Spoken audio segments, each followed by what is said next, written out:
Hey guys, welcome back. So, as you know, I posted a video of my York purchases Thursday and Friday, and I told you on the second video that I was not going back to York on Saturday. Well, that's not true. I did go back to York on Saturday. I actually had seen something Friday in the Silver Hall that I passed by a couple times, but I just didn't sort of pull the trigger on it. There was actually two things over there, and that night when I got home I couldn't sleep, and I was kind of like, I should have grabbed those things. So I decided to go back Saturday morning to see, first of all, if they were still there, and then second, if I could actually get a better deal. And it turns out both happened, and I'm really excited to show you this set. It's just, I learned all about it and the history of this particular passenger train, and to me it was so exciting, and I hope you enjoy it as much as I do. You probably guessed what it was based on the name of my video title, but it is the Lionel Zephyr Pioneer. So Pioneer Zephyr, also nicknamed the Silver Streak. And so this is a legacy set that I spotted out of the corner of my eye in one of the corners. I don't know why it wasn't sort of put out in the front, but it wasn't. And yeah, I'm super excited to talk about this set. But like I said, I went back on Saturday, and it turned out to be really good, actually, because I pulled up to the Silver Hall because I knew exactly where I wanted to go and what I needed. And I saw Chris from RBP Trains. I saw his vehicle there. And so after I made my purchases, I texted him. He was over in the Orange Hall. And then that's where I met Nick from Nick's Crossing, and Nathan, and Dave from DA Griffin Trains, and so Hobbies, sorry Dave. And yeah, so I hung out with them all day long, and it was another fantastic day at York, just meeting new people and hanging out. But today's video is on a very special train, this Pioneer Zephyr. And so you know me, I like to talk, I just ramble on, I'm a real nerd, so I like to talk about history. I love learning about trains and like how they came into being, and the history of this railroad, which happens to be the CB&Q, which I didn't really know much about before. So we're going to talk a little bit about a history of this railroad, how the Zephyr came into being in the United States, and yeah, then we'll go over the actual model from Lionel and run it around the track and put it through its paces. So this is going to be, to me, this is a really exciting video. I am so happy that I got this set. I can't even tell you.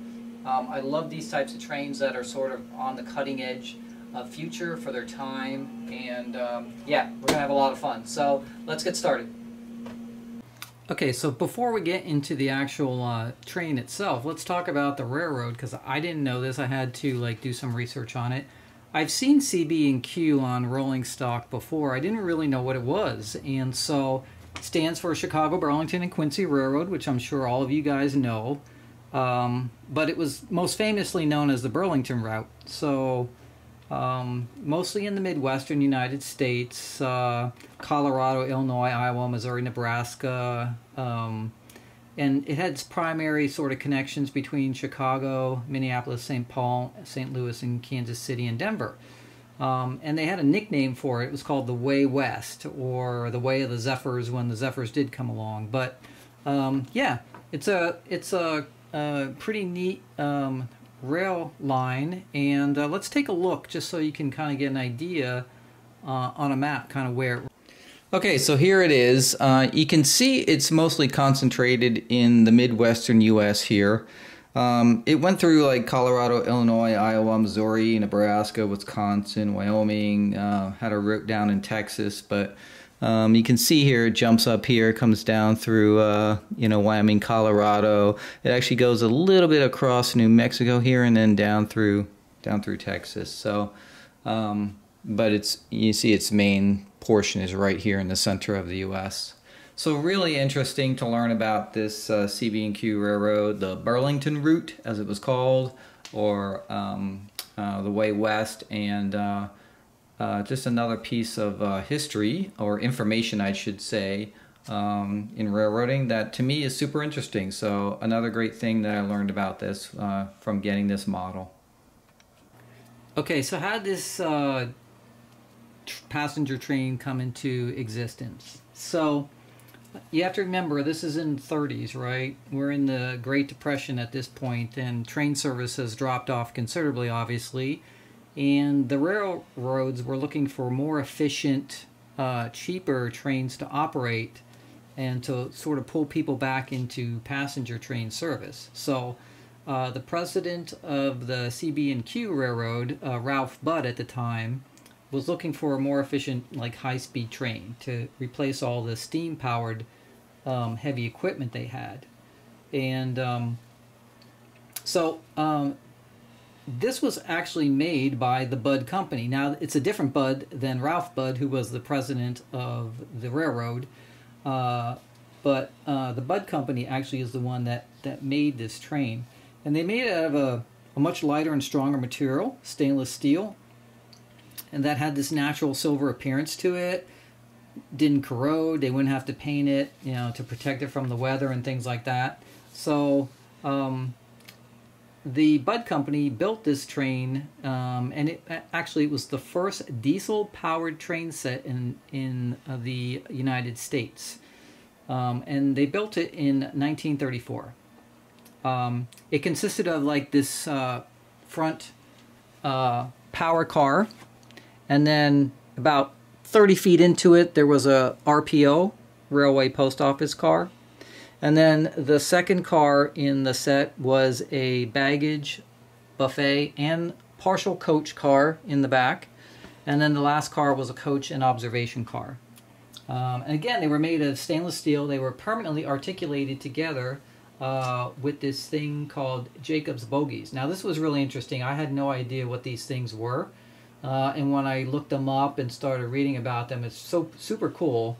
So let's go look at a picture of a Jacob's Bogey.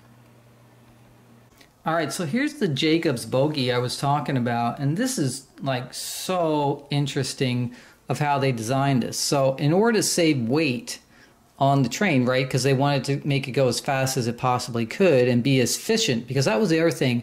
Remember when this train came out, they're in the middle of the Great Depression, so money was a big deal, and cost, and how to run and maintain trains. So they wanted it to be the most efficient it could. And so the designer of this train, developed this Jacob's Bogey, which basically means that the two cars or the engine in the car are sharing a truck, right? So instead of 8 wheels, right, a truck on each one, they're sharing a single truck, which puts you down to 4 wheels, eliminates all the couplers and everything in between all that and all that hardware. So amazing weight savings. And look how close this is coupled together here. There's the vestibule right behind here, right? Amazing. So just an incredible design. I can imagine, though, they weren't easy to, if you had to take a car off or change a car out or something, I'm sure there has to be some kind of heavy equipment to lift these off these trucks. But again, I didn't know about these things called Jacob's Bogeys. So really cool, and just again another interesting piece of the history of this particular passenger train. All right, so they saved all that weight and everything on the Jacob's Bogeys using this articulated construction. They also used a unibody construction, and believe it or not, they used a new method called shot welding to weld all these stainless steel panels together.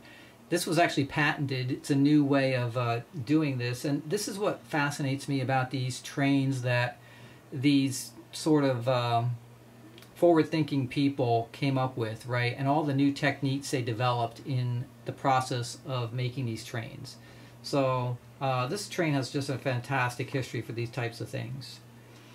It was originally named the Burlington Zephyr, which is what actually Lionel has on the side right here, which was the first train. But later on, they renamed it to the Pioneer Zephyr because obviously it was the first one, the Pioneer in the Zephyr line. And once they saw the success of this train and how well it worked, they expanded their line of Zephyrs, and so obviously they had to rename it. It couldn't just be the Burlington Zephyr anymore. So it changed. I think it was on its 2nd anniversary when it changed over to Pioneer Zephyr. So in May of 1934, the railroad did this publicity stunt, basically, so that they could show off this train, right? And they did this thing called the Dawn to Dusk Dash between Denver and Chicago. It was a 1,015 some mile non-stop trip, and they were averaging around 78 to 80 miles per hour. But they did say that it got up to a top speed of almost 113 miles per hour during that dash. But it was a publicity stunt that they ran, and the railroad was so particular about making sure that this was a success that they went through the entire rail line where the train was going to run to make sure all the spikes were down, every spike and bolt was tightened, right? They had flagmen at every grade crossing to make sure that nobody, like no automobile traffic would be in the middle and the train would have to stop. Basically, they just made sure that the route was completely clear from start to finish. And they spent a lot of time and money planning this operation for this publicity stunt. And it was timed to coincide with the opening day of the Century of Progress Fair in Chicago. And that's what they were after. And so it left Denver around 7 a.m. Central Daylight Time, and 13 hours and 5 minutes later ended up at Halstead Station, about 2 miles west of Chicago's Union Station. So just an amazing thing. It was a total success, they basically then did some test runs after that while it was at the fair between Chicago and Minneapolis-St. Paul, and they found that it was a full 5 hours faster than any other steam-powered trains that they had on their rail line. So it was immediate success, basically. And all the publicity and all the excitement at the fair around it. Now, if you look at this train, if you think about it, and we're talking 1934, right? So this was in May 1934, and if you think about where we are in time, right, when people were looking at, can you imagine what they were thinking when they saw this train in 1934? Like something from the space age, right? All this aluminum construction, this sloped nose here. It must have been absolutely amazing. People must have been just in awe of it. You notice all this fluting going down the side here. Although that is part of the design for the deco, that actually had a structural component. The fluting actually made the stainless steel panels stronger. So again, really neat history to learn because it's all part of the design. It wasn't just something that a lot of people don't understand, that like when you look at something, it's not necessarily all the way it looks. There's purposes and things behind why they did things, and that again is another interesting fact about this train, that this fluting it serves two purposes. So really cool. Now this, like I said, this train was powered by a diesel engine. It was actually the first passenger train put in service in the U.S. It was actually powered by diesel engines, and the diesel engines that were out at the time weren't kind of powerful enough for the low speed pull it needed. And so they actually had a 2-stroke diesel engine that was developed by General Motors that was used in this equipment. So kind of cool, again, just again, on the cutting edge of things. Obviously the exterior design is super cool, right? And it was actually designed by an aeronautical engineer, which makes sense because if you look at the shape of it, they wanted to make it as aerodynamic as possible, not to mention looking sort of futuristic. So you can see, like, I've only got basically 2 passengers cars on this, so it really didn't hold a ton of people, right? You had about a 20, I think it was a 20 passenger coach section in the first car after the power unit, because that also contained the baggage section and the buffet section. And then I think it was 40 seats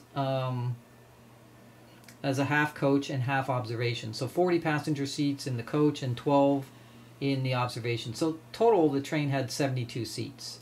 But it could carry a lot of pounds of baggage and freight, or like 50,000 pounds. So it's like 22 some tons. And yeah, really cool.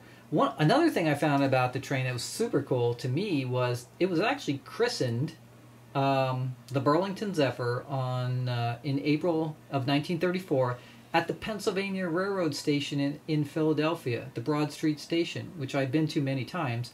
And it's kind of funny that they christened it out in Philadelphia when its main route was out in the Midwest. It really didn't go out to Philadelphia. So another just interesting fact where it was actually where it first started and brought out to the public and christened. So really neat.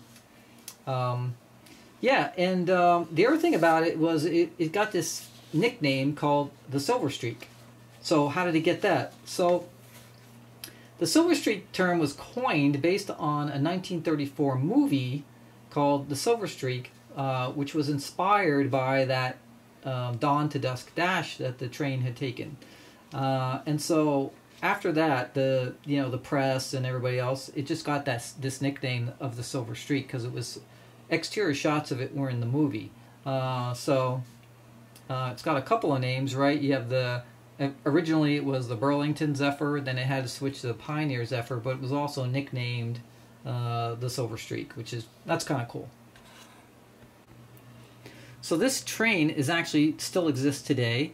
It's actually was donated to Chicago's Museum of Science and Industry, where it remains there today. I guess that you can look at it, and I don't know if you can go inside it, but that would be super cool if you could do that. But I definitely have to get out there and see it.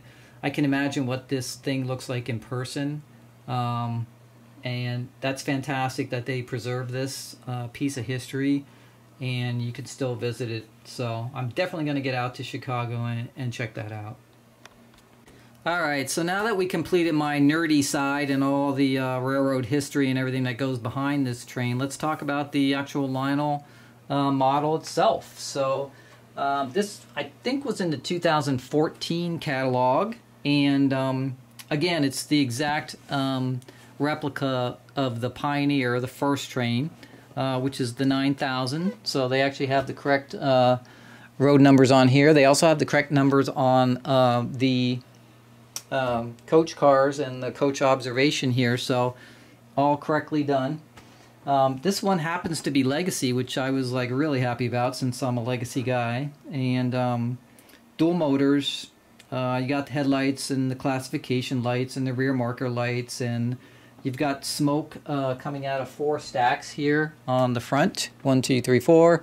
It was a diesel engine, so obviously it's going to have smoke coming out. It's all die cast from front to back. Everything from front to back is all die cast, which is awesome. Even the vestibules here between the cars are die cast, so super cool. It has detailed interiors with passengers inside of it, all painted, really nice. It's all lighted. I think it's LED because when I was trying to look at the lamps when I turned the cars upside down, they looked like they were LEDs. They didn't look like bulbs. So I will say one thing though, you won't be able to run this if you don't have 072 curves or above. I had to run this around my layout just to make sure everything cleared. I ran it really slow because I was like really nervous I'd scratch it. And it comes pretty close to some of my scenery on the layout. Now I do have 072 curves and it does make them fine, but yeah, just make sure you have 072 curves if you plan on trying to find this model. Alright, let's take a closer look at it now. Alright, so here's the front. It's got the Burlington route insignia on the front. You've got all this great grading here on the front, typical of Art Deco style and everything. There is a figure in the cab here, so has a headlight on the front right here. You got the horn, there's a bell right here. You got the detailing of the 4 smokestacks coming off the top here. This panel right here comes off, and that's where all the switches are, and there's actually a battery you can put in there if you want to, you know, if you're going over spots on the track and you might lose connection. You can see all the detailing going down the side here. These are absolutely stunning. They're so beautiful.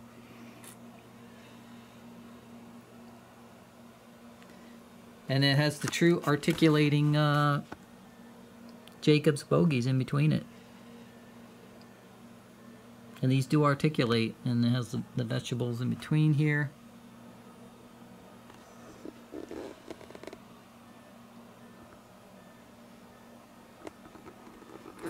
if you can see inside there or not, but there's passengers. All detailed interiors. It'll be easier to see once it's lit up.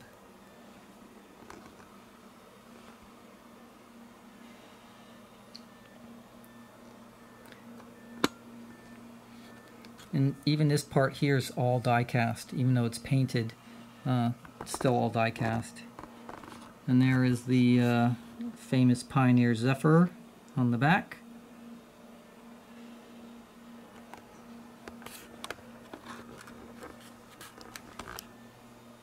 Super cool train. Lots of detail on the doors and everything.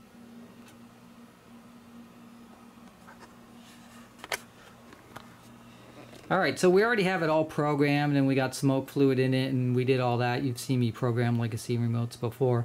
So let's fire up and see what it sounds like. Alright, here we go.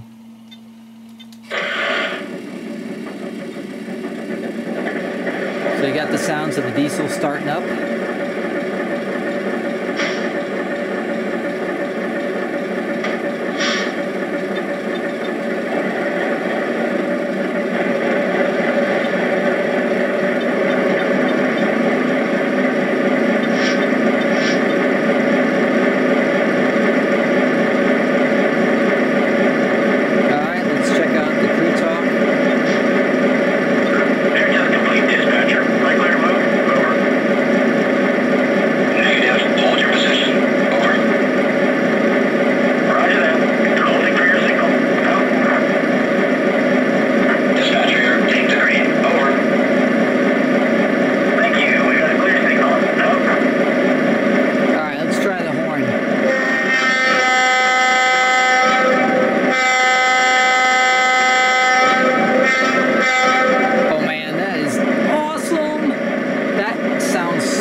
quick look at the detailed interiors.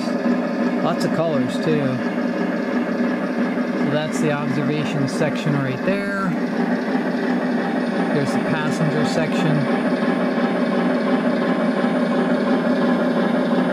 This is the observation coach car at the end here, and then the middle one, which is a combination of coach, buffet, and baggage.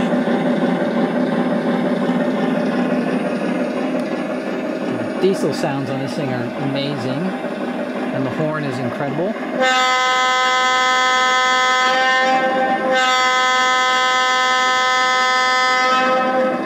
I can only imagine that's how it really sounded in real life. And then we got lighting in the front cab too.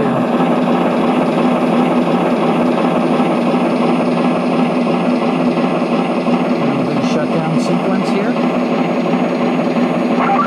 I'm gonna sign the register book, dispatcher. Out. I love the way the diesel engines sort of like wind down instead of just shutting off. Really neat. Okay guys, that's it for the Pioneer Zephyr on the CB&Q Railroad. I hope you enjoyed the history of this particular train. I know I did, learning about it, and this beautiful model that Lionel made. I just love it. It's probably going to be one of my most favorite pieces in my collection, to be honest with you. It runs perfectly. It's got this, it's exactly like the real train. Detailed interiors, LED lighting. It's got fantastic sounds on it. I'm just so happy that I found this at York. So yeah, and that's it. So I hope you all stay tuned for some more videos. Please come back. Don't forget to subscribe. Hit the bell button so you get all the notifications. And I'll see you next time.